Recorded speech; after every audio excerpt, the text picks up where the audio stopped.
For the past 3 years now, we've been hearing, or I guess 2 years since President Trump was sworn in, we have been hearing, stop separating children from their parents at the border. And the response from the government, from the Trump administration, has been that we have to separate the children because of the Flores Agreement from the Clinton era, from 1997, which says that the children can't be held in the jails with their parents. And so finally, Trump administration gives the left what they want. They say, okay, we're going to rip up the Flores Agreement, and the children can be held with their parents, and they won't be separated anymore. Was the left happy? No, of course not. Now they're saying, well, you shouldn't be detaining children at all, which means they don't care about family separation.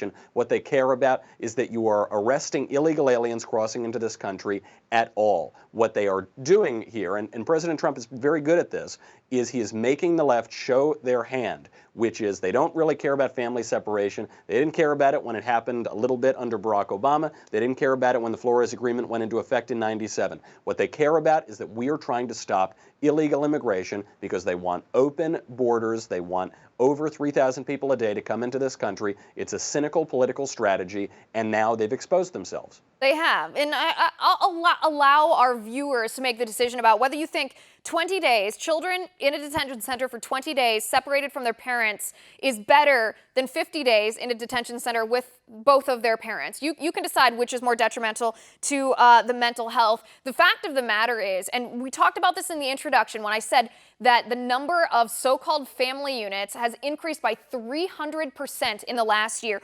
The number of children that are being trafficked, so the number of children then that would be detained, is going to plummet if we do not have catch and release, because catch and release incentivized adult migrants to bring a child with them in order to get out of jail. The number of kids who aren't even going to have to take this dangerous journey or be forced on this dangerous journey is going to drastically fall.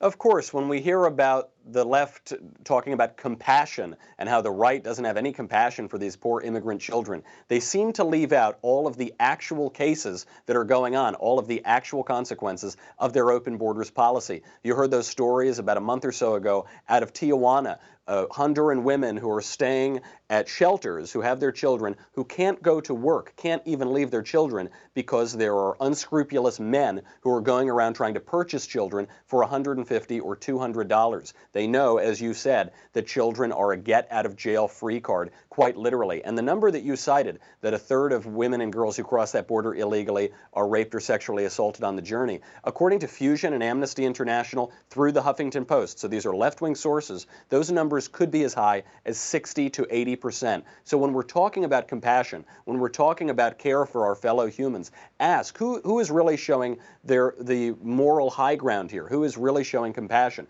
The group of people that incentivizes and encourages a system that leads to rape, sexual assault, misery, and death, or the people who are saying we need to enforce the laws, a self-governing people has a right to set its own immigration laws, and we need to reduce what has become an untenable and dangerous situation at the border.